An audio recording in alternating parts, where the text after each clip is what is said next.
right. Good morning or afternoon or evening, everyone, depending where you are. We have quite the global group here today.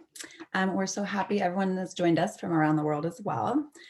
Before we get started and I do formal introductions, we just have a few things logistically to cover here. So at any time during the session, you can ask questions in the chat function and we will answer those at the end of the session. So we're going to talk just with our panelists for 30 minutes. And then in the last 10 minutes, we'll go through and answer all your questions. Just remember the chat box is public, so don't put anything in there that you wouldn't want everyone else to read. And the session will be recorded, so it will be available post-event. And also remember to engage with us on social media. We are GlamHive, at GlamHive, and the event hashtag is GlamHive Live. So I think that's all the housekeeping for today. I would like to welcome all of our panelists. Hi, everyone. I'll go through and introduce you all individually. I can see Isabelle, so we'll start with her. Isabelle Kershaw is the founder of the Stylist London, and she is joining us from London, where it's 5:30 p.m. She's also about to kick off a new academy with Kim. So Kim, I'll introduce you next. Kim Apodaca is an executive stylist, and she's in LA. So we're in the same time zone, Kim. She and Isabelle are partnering with GlamHive to bring us a personal stylist certification. That's a mouthful. And that is launching at the end of March. So you'll hear more about that now. And then they both know Rose Ferreira, who Rose took Isabelle's class Academy in London, and Rose is a style blogger. And then we also have Jill Bronstein, who Jill is a personal stylist in LA as well. And she is launching a course with GlamHive and me called Styling Fundamentals, and that starts next week. So we'll talk about all of these things and more over the next 30 minutes. But welcome, everyone. Welcome. Hi.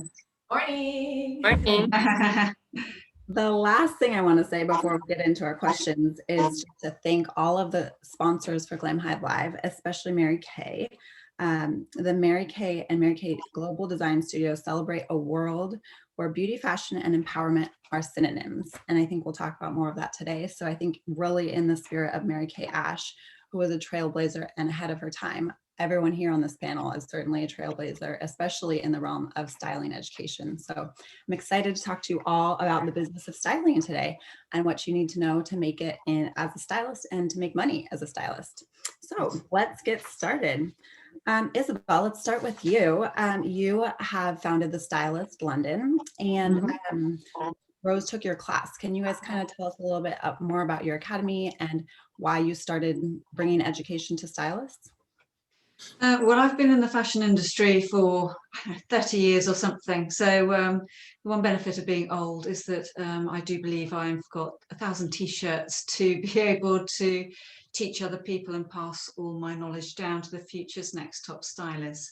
And I've been running academies in London since 2003 and on my own as the Stylist London for many years now as well. And Rose joined the academy, I think, what was it, February before lockdown? It was either October or February, I can't remember, before lockdown. It was before Fashion Week, wasn't it? And yeah, she came over and it was lovely to have her. And, you know, it's a tough course. I think people think that when they go on a course, it's because they love fashion, love shopping, they look great. But actually translating that to styling another client successfully is a different matter. So she came on the course and I think she enjoyed it. She said she did. And yeah, so that's where we are now. And I think Rose got muted somehow. I don't know how to unmute her. So hopefully our tech support can unmute Rose for us, please. Are you there? I think Rose might need to unmute Rose.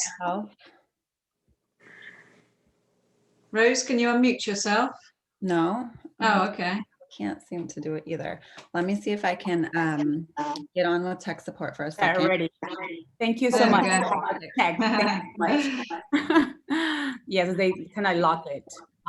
But yes, sorry, I got lost the last question. So you took Isabelles Academy, and maybe you can tell us a little bit about that experience and why you thought as a style blogger you wanted more style education. No, definitely.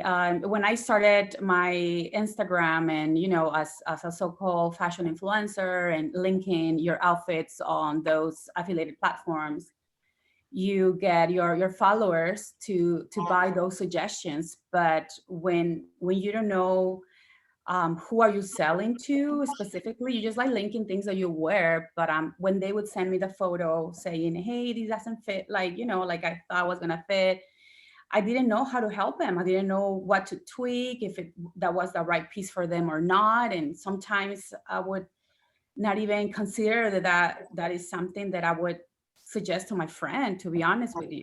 So I just wanted to have more resources to be honest and be able to help them, to make better choices, and for me to be more knowledgeable and say, okay, this works for me, but this might work for you, or wouldn't work for you. So that, and also on Instagram or any social media platforms, campaigns are not always steady. Like, you don't have like a fixed income all the time. So I just wanted to kind of like cover a little bit more area and see how could I monetize my platforms in a better way and more responsible as well.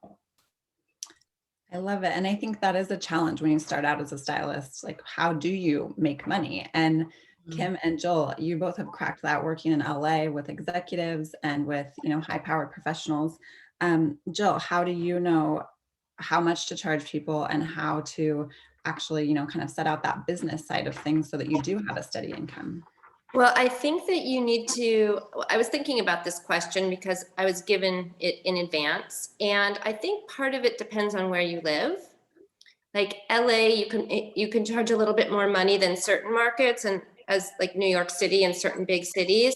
So one thing that I did at the beginning is I would ask other stylists in my neighborhood or in LA what they charge. So I knew that I was around the same, in the right ballpark. You can also tell by what your clients, how they respond. So if you say, for example, if I say I charge $150 an hour, everyone says, okay. If I say I charge $200 an hour, I get a certain clientele and others sort of drop off. So then as a stylist, you need to decide what is more important to you. Do you want to work sort of more mainstream with women, or do you want to go for a higher end clientele, which is entirely up to you? When you talk about hourly versus day rates, I've played around with that personally. And most of the time I do hourly, but I think you can also do by day rate or by package. For example, somebody wants a 3-hour closet edit, plus they want you to spend 2 hours sending them links to buy. So that's 5 hours. So if you charge, $150 an hour, normally, maybe you give them like a 10% price break and sell it as a package. So I think I don't know if there's a hard and fast rule about it, but I've always stuck with hourly because that works for me. But I think it depends. And I know for San Diego, like one of my friends is a stylist down there, and she charges a little bit less than I do because it's just what market value is. Haircuts cost more here, everything costs more here, so you could charge a little bit more. And I know women that charge $250 an hour from the minute they get in their car to drive to Saks Fifth Avenue. And that's just what they do, and they have a certain clientele. And so you sort of have to play around with it and see what the going rate is and who you want your clientele to be, and see what works for you. Great, thank you. Kim, I want to pick up on that with you a little bit because you've worked across the globe, really. So how do you make sure that like your business and your personal brand that you're putting out is consistent and that attracts the clients you want to attract, not just in LA, but around the world? Sure. So I think the starting point is always finding out, your niche, what you're good at, and who you're going to speak to. Just like Jill said, depending on the market and where you're at, because I travel a lot and I try and reach a multitude of various people in different, so my client is predominantly executives or in business, but they're in different types of industries. I moved away from the hourly fee. So, so I will rather charge packages and memberships. So for me, it's my client will, to be part of my roster is you pay an annual membership, and then I will give you, there's 2 tiers. I will either do, X amount, or, have my team at your beck and call. So for me, that works better than I'm not rushing around with a million things, and I know exactly who I have for the year. It's also allowed to create a little bit of a supply and demand concept. I'm not freely available, so therefore my price can go up a little bit more. And now I've diversified, and Isabelle and I are teaming up, and we're in education, and I do more speaking roles. But staying true to your brand is really knowing what you're good at. In my early days, I tried to service everyone from, doing celebrities and red carpet to, the moms out there to executives. And now I really focus on, people who find themselves in a transition, who need to embody their, a confidence that they can't tap into on their own. So yes, it's enhancing style, but it's enhancing their confidence and really going into that executive level. And from there, there's those people everywhere. It doesn't matter what the country is. They either want you or they don't. But you don't have to constantly try and change. You can, to suit a type of client, unless you're wanting to change your brand, and that's also okay. We've all evolved many times over the course of our career. Yeah, I love that. And I mean, there's so much collective wisdom and experience on this panel. It's just amazing. I think just kind of picking up and talking about, like, you all have learned so much over the course of your careers, and then that kind of brought you to educating stylists. So Isabelle, when you're talking to, maybe either new stylists, young stylists, people aspiring to be stylists, what do you think they need to know when they're setting out on a stylist career path, and what kind of like wisdom, without giving away your whole academy, what would you love for everyone to know as a starting out stylist?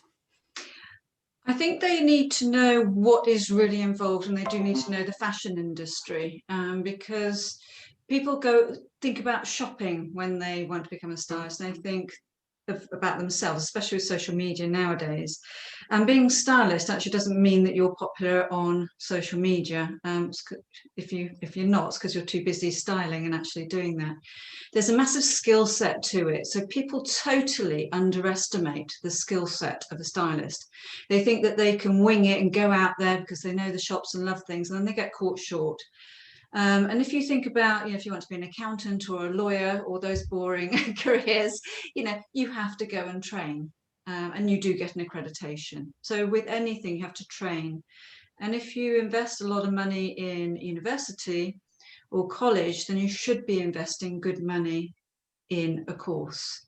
And I think when you're looking for a course, it's looking for actual people who are in the market. They're actually styling, they've actually got clients, they're working people, because once you do the course, it's about networking and doing work experience. Because if you go on a conveyor belt, the image consultancy style of courses, where they sort of take your money, give you a pack, send you off on the other side, rather than creating you and how you are as an individual stylist, you're going to be thrown off the other end, and not know what to do. You won't have the confidence or the skill set.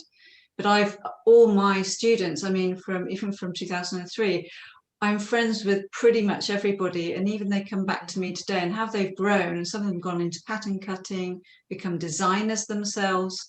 And because I know all of that side of the market, being a qualified pattern cutter, I can put them in touch in those areas as to where they want to be, because there are so many different areas of styling that you can go into, and it's not just a one shop where you go in one end and come out the other all the same.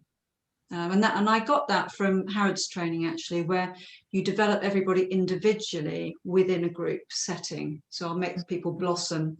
And I think Rose will agree with me. You know, on the first day, you know, people come in, they're slightly blank canvas. They don't wear as they should be. Their non-verbal communication is quite weak. And on the first day, they're like, oh my God, I didn't realize I had to run a business. I had to do presentation skills, the body shapes, the brands, the bra fit, the color, the accessories, people skills, time management. And they're like a rabbit in headlights. But if they weren't like that, they wouldn't be on the course. So it's the enormity of the skill set that should be respected, because it is big. That's why it has to be taught properly. And also, just to add to that, speaking, picking up from how much to charge somebody, I think where a lot of young stylists fall short is, or don't know how to charge, is because they don't feel professional enough. When you are a lawyer, they don't flinch to charge you $250 an hour or $500 an hour, because they know they're qualified. They know that what they're bringing is huge value add.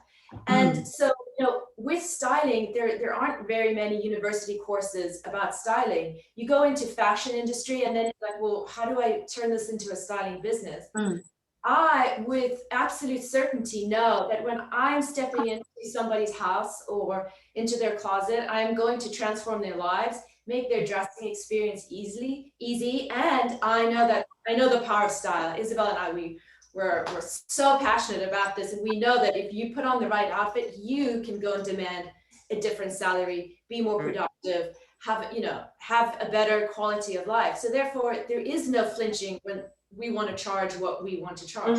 And that's why Isabel and I are, just adamant about bringing this incredible course to people, where we've taken the 30 years of 30 years of Isabel's experience, 2 decades of mine. We're bringing 50 years of combined experience and sharing our mistakes, so that, you can go out there and go and charge what you were.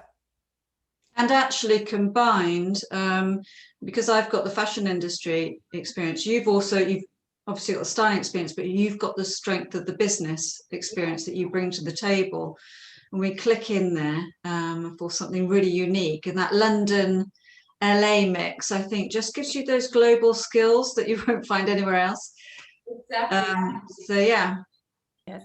Also, as a personal experience, I just took my certification. It's been a year, but then the pandemic happened, so everything had to be digital, and that put me in a weird position. I didn't know if I was supposed to charge less, because you're still doing all the work, and it's really hard to link all these things and then present them, and then not those, choose something else. So something that I started very affordable, because I just wanted to move, I guess, from my following and from referrals, a price that would seem attractive. And I'm in Texas, so it's definitely not LA cost of living. But then it's very weird that when my prices were very convenient, I almost didn't book anyway. Maybe they didn't took me serious enough. Then I started reading more about pricing and markets and all that. So I started, the average 175, and is when everything started to pick up. So I don't know why people wouldn't consider me serious enough if I was more affordable. And obviously I wanted to throw things here and there for them to see their money, being worth it, since I was just seeing them through Zoom. But yes, I don't price yourself too low just because you want to have that, a volume. Because for some reason they don't take you seriously. Maybe they think that as a stylist should be pricey, and they're willing to pay that. So why putting yourself low? So that is what happened to me. Yeah, I think that's true for many professions. Hairdressers that charge a lot, who are experienced, they get a lot of work. I think what you guys are saying is absolutely right. And you have to just be true to yourself, and you have to present yourself with professionalism and determination and passion, and people will come to you. If you start off by telling your new clients, I'm kind of new and I'm not sure, and you're not very professional with that you're going to lose them, which was one of the questions Kevin was going to ask me at some point, which is about clients' trust and return business. And I think that's a perfect segue, Jill. Thank you for that, because I think let's get into how do you, kind of develop the relationship with your clients, assuming they're going to pay the prices that you've set. Like, what do you do to get new clients and then keep them, that really sets you apart from the competition? Jill, do you want to say that? Yeah, my experience is I used to be a psychotherapist. So I'm half psychotherapist, half stylist, and I like them both equally. And so we talk a lot about, in our course, Kevin, we talk a lot about addressing their pain points. So I think a way to set yourself apart in the market is to not be that young, well, it doesn't matter I'm young, sorry, but that trendy stylist that just sort of understands, likes fashion, like Isabel was saying, and kind of comes in and says, oh, you have to wear this because this is what's in. You have to address their pain points. Are they going through an adjustment? Are you going through a change of life? Are you starting a new job? What did your body change? Or did you go through menopause and all of a sudden you're hot? All of a sudden do turtlenecks make you feel like you're going to suffocate? Like, who are you? Like what we talk about in our course, understanding their pain points, understanding their lifestyle, their style assessment, figuring out who they are, and really allow them to sort of come into your world and you help them be the better them, instead of being the trendy stylist that says you just have to wear lavender and bubblegum pink because that's what's in. Like, I like to tell my clients what is in style, obviously, but if they don't want to wear that, I'm not going to push it. And so I think it's really about developing trust, and like a therapist, just sort of aligning yourself with them and checking in with them when you're finished. Oh, we did our closet edit last week. Maybe, how are you doing with that? Oh, Jill, I still find that I blah, blah, blah. Okay, I'm going to help you with that. And then checking in with them monthly or seasonally and say, is there anything you need? I just saw something that reminds me of you. Sort of being with them, partnering with them. Because I think that's a very good point. Yeah. I think people sometimes just drop the ball, like, oh, I worked with so-and-so, and if they want to call me again, they will. But what about, being with them in this style journey? And I agree with one of you who said, if you dress well and if you feel good about yourself, you are going to definitely be more successful. You're going to make more money. You're going to be happier. And Kevin and I in our course talk about, even during the pandemic, getting dressed for a few hours a day. Get out of your sweats, people. Get dressed. Even if you're going to the market or you're meeting a friend for outdoor coffee, like getting dressed and sort of helping clients just feel happier and more confident. Yeah. If I can add to that from the UK side, it's very much about being your client's new best friend, and ascertaining their lifestyle. You can't just go shopping without understanding their lifestyle. And you've got to find out, and as you say, I've got a big consultancy, so I run actually my styling from 14 plus, but I have a younger stylist managing that so that she looks like somebody to aspire to from the girls 14 to 26. And there are different times. When you're young, it's very high fashion, low style, but when you get to your 40s, 50s, it's high style, lower fashion. Right. And it's understanding that, totally understanding the uniqueness of each of your clients at their different areas in life, as you say, weight gain, age, turning an O.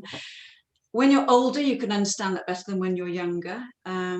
Yes. But I think it's about, I don't like styling the teens anymore because I'm far too old. I feel like their mother.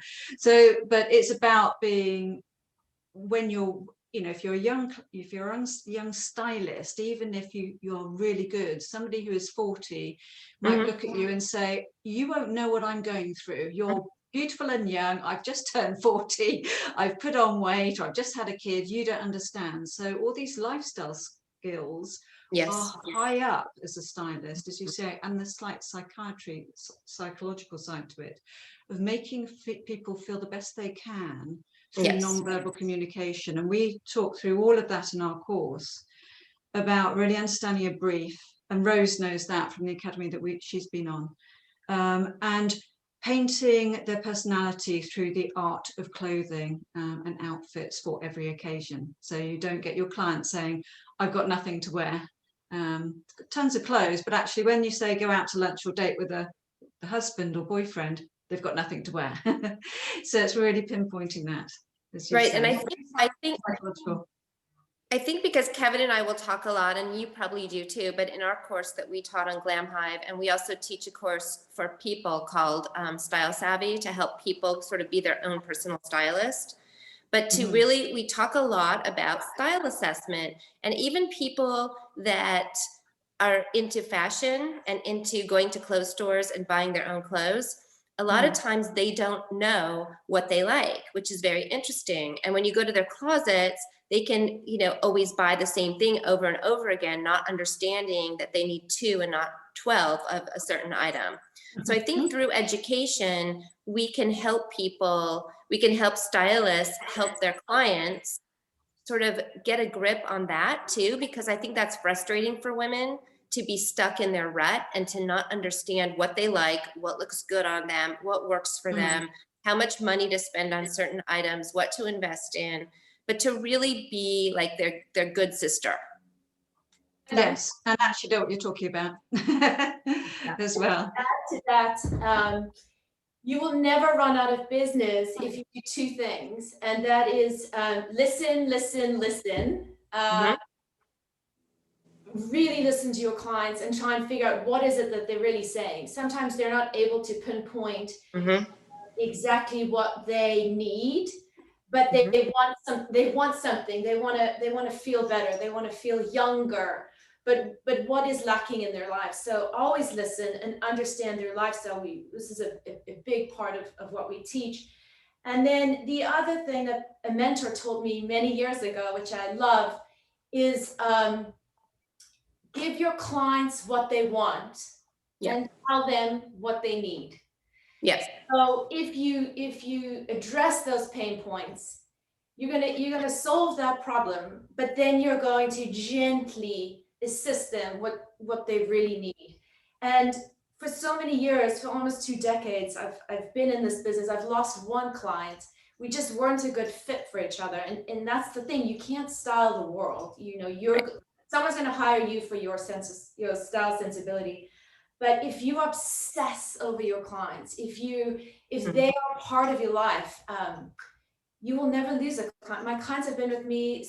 They never leave. And this is why I changed my pay structure, because I couldn't take hourly. I would never sleep. So it's really like knowing your clients, knowing when it's their birthdays, knowing when it's their anniversaries, knowing what their kids are into, because then they connect with you on a much different level. And then you're setting yourself apart from the Nordstrom stylist. Nowadays, everyone in a store is considered a stylist, and I'm sorry, they're not. They maybe have a good sense of style, but they're not a stylist. And really getting in, you know, in bed, so to speak, with your client. But you know, I think when you really align yourself with your client, you understand their lifestyle and what they're going for, and where they are at when they're going to a meeting or when they're going on date night, and what their relationship requires, because this is so psychological. And that's what's going to set you apart from the rest of the pack. But also what had happened in my experience is that usually they reach out because I share so many different outfits on social media. So they want something specifically from there, right? And then they take the opportunity to, oh, and by the way, can you find me so-and-so? Because I've been, you know, like exhausted and I can't find my size anymore. So they think that you are researching, you magically gonna make appear that piece in their size or shoe size. So sometimes I do that is the right moment for me to pitch to them, but I can do this for you. Okay, so I got you this, something similar. This is what you were looking for, and but I can offer you this. Look, we can do this and that. What events you're having, or what is what you do, and you know, kind of like chatting like normal. Everything starts in DM, then it's like, you know what, I have to go. Why don't we just jump on a Zoom call? Like, what about tomorrow? Okay, tomorrow I'll send you the link. And then, you know, you have like a free complimentary assessment and so and so. But the first approach, I try not to shut them down and to make them feel that they don't know what they're asking, because I don't want to embarrass them. But yes, you agree on something. But once I get that they're looking for specifically is when I just throw everything else, and they end up agreeing. Like most of the time, they're like, "Oh yes, let's do that." They didn't know they wanted that, but they need it. Yes, exactly. That's a very good point. I love that. Before this is a great conversation, I do want to make sure if anyone who's watching has questions that you ask them in the chat, so I can feed those into the conversation. We're getting lots of agreements and just general excitement around what you're saying. But I do want to make sure we answer anyone's questions. So let's see. This one is for Kim. Thank you so much, Kim. With the advice you've given about how important it is to be aligned with your client, how can a stylist create that alignment through virtual styling? Oh, such a great question. I never wanted to pursue virtual styling because I'm a people person, and this is very LA, but I kind of like have to tap into their energy. It's like, I don't know, this is like my super power gift, right? And so I thought, oh my God, how am I going to do this virtually? But then what happened? 2020 happened. And so I went into a spiral panic, and I thought, oh my God, how am I going to do this? And again, if you understand your ideal client, you can figure this out. I think before I try to think like, I just want, you just want clients, and you want to like tap into the whole universe, you're going to fail. So I thought to myself, okay, my clients are executives. My clients, they have a high spend. They're used to this luxurious experience that I provide for them. But they have no time. That's their big problem. They have no time. And so what am I going to do? So I couldn't go and order stuff online and have it sent to their house, because now they're going to have to unbox everything, then try it on, and then figure out how to send it back to them. So I actually created another business from that together with South Coast Plaza called the Curated Couture, which was all about, a luxury box, a subscription service where we're Zooming with clients, and I have a group of stylists that are part of that. And then we shop for them from different stores, so that the client opens the box up, it's completed outfits, it's a style book, and we're not dealing with their pain point. The other, so that's understanding your client, and it's going to be different for every kind of type of client that that each stylist may have. But the biggest hook is you need to connect with someone on the other side of the screen. And that takes practice. Honestly, that takes practice. I shared, Isabel and I, we hold these Instagram lives on our feed, and I shared my trick that I will give away for free is that I will Postmates, it's so easy here in the States. I will Postmates a drink, a coffee, or a yummy snack or something on the day that I'm consulting with my client. So, an hour maybe before or something, they'll get this package, and it's from me. And all of a sudden we're connecting there, or we'll sit down and have a cup of tea or have a cup of coffee together, because that's what we would do in person. So think about the experience, think about what you could bring to somebody that's just a value add, and connect with them. My personal intake form, which if you took our course, we're sharing it with our students. It's very detailed. Like Jill, my parents forced me to go to business school, and I'm South African originally, and so in South Africa we have to do 2 majors, and I majored in psychology and I majored in business. I hated it, and then came to the States to pursue all things fun and creative. But my intake form is quite psychological. It's barely asking them about style, but more about who they want to be and who they want to be perceived. And that gives you big clues into how to connect with them. That's great advice. I love that. This is a question for Rose. How do you monetize virtual styling? So how can you actually make money doing it? And is it just about the affiliate links, or how? No, what's well, your that is one part. Yes, I have I mean, before doing all the personal styling assessments online, I was on, or I am, and Like to Know It platform. I think like everyone that is on Instagram and follow fashion influencers, they know what that is. So you pretty much share your outfit or something similar, or if you have collaborations with brands that are Like to Know It, you link them and someone buys them, and 3 months later you have your commissions paid from there. And it varies. Home, I do everything.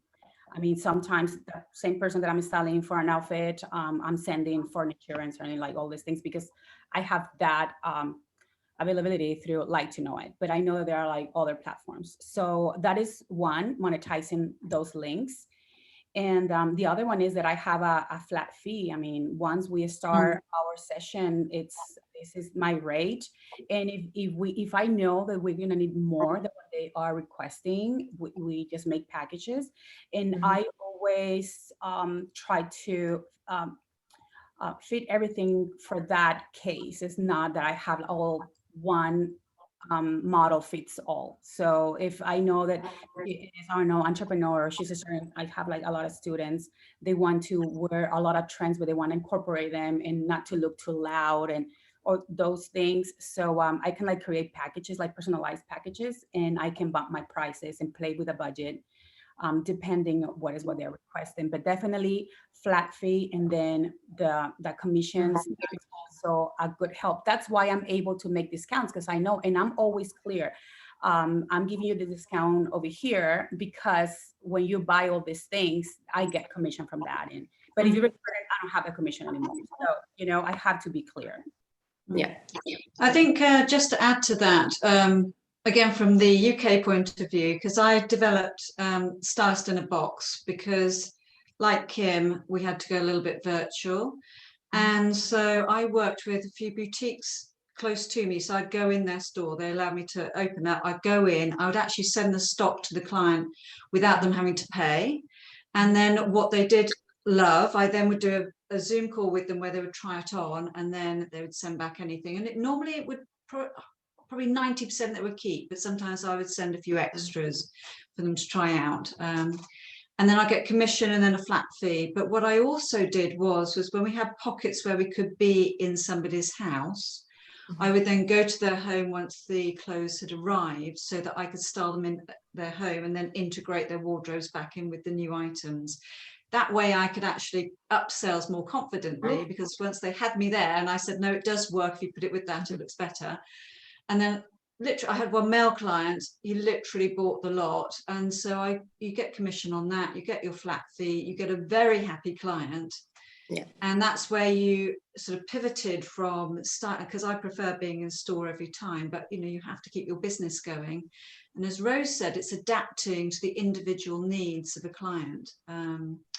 To make sure that you just adapt all the time, price points and experience. It's not just shopping, it's an experience where they go, wow, I love these clothes, never would have found them on my own, feel great, look great, job done.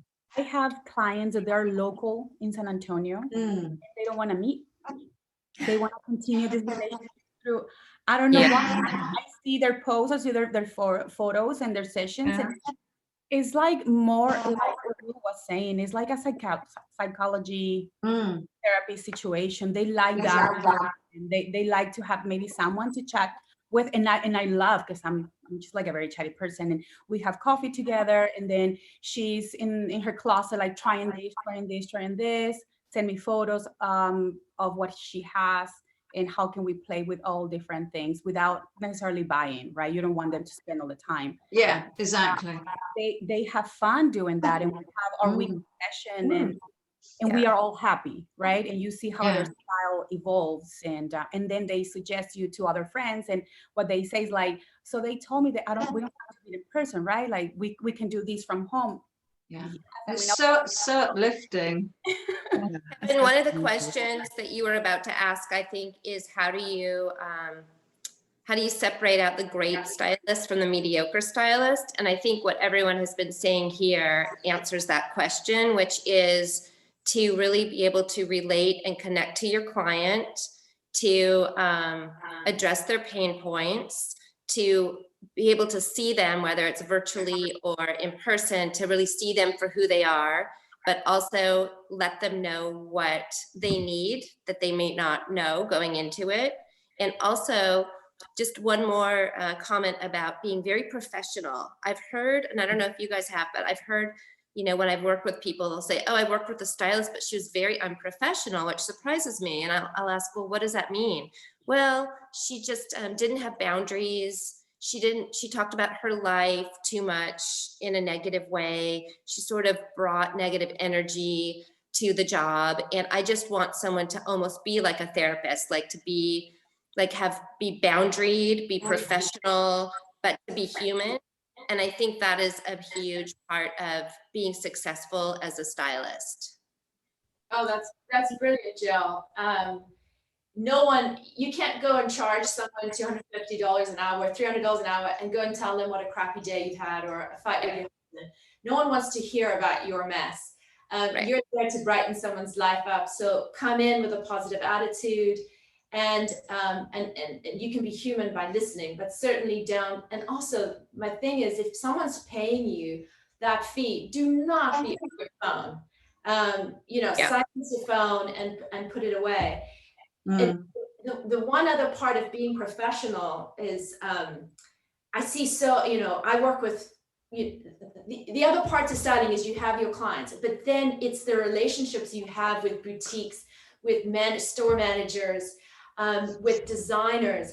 If you have professional and respectful relationships with them, that takes your career to the next level. Yeah. I hear so many times I walk into a boutique and stylists give other stylists a bad reputation. They don't want to work with us because someone has returned clothes that are damaged. They said they weren't going to use it for a photo shoot and they did, or they put them on and they smell like BO. Sorry, but those are the things that happen. If you're honest with those store managers, they will never respect you. And you can't grow your business because it's about, the accessibility that you have. During the pandemic, people opened stores for me. Literally, the security man at Saks Fifth Avenue in Beverly Hills said to me, whenever you need to come, Kim, just come. Because they know that when I see them, my car guy gets a coffee, or it's those little things of making them feel just as important, because that is the extent of your business. It's not just you and your clients. You are as strong as the team behind you. So extend that professionalism to everybody around you. That is a great way to finish. I think we're out of time. We went over. I think we could keep talking about this all day long. And so much great interaction in the chat. And thank you everyone for listening. Thank you to everyone on the panel for speaking today. So much great advice. I wish we could just keep this conversation going. And it is going all day at Glam Hive Live. So don't forget to tune in to the rest of the day. And just a quick plug for the 2 Glam Hive Style Academy classes that are starting this month. So Isabel and Kim are teaching the personal styling certification, and Jill and I are teaching a styling fundamentals class. So check out glamhive.com for more information. And thank you all so much. Thank you. Feel free to ask us if you have any questions. I couldn't read the chats. I'm so sorry. But, we are accessible. We might not get back to you straight away, but Isabel is the Stylist London, Rose is Lazar Style, and I'm Kim _Apodaca _style. Jill, I don't know what yours are. Thank you, Kim. Styled by Jill Braun, BRON. And Kevin is the And Taylor I'm Stylist. Yeah. Thanks everyone. Thank you. Have a great day. Thank you. Keep going. We're making the world a better place. Love it. Love it. Bye, everybody. Bye. Bye.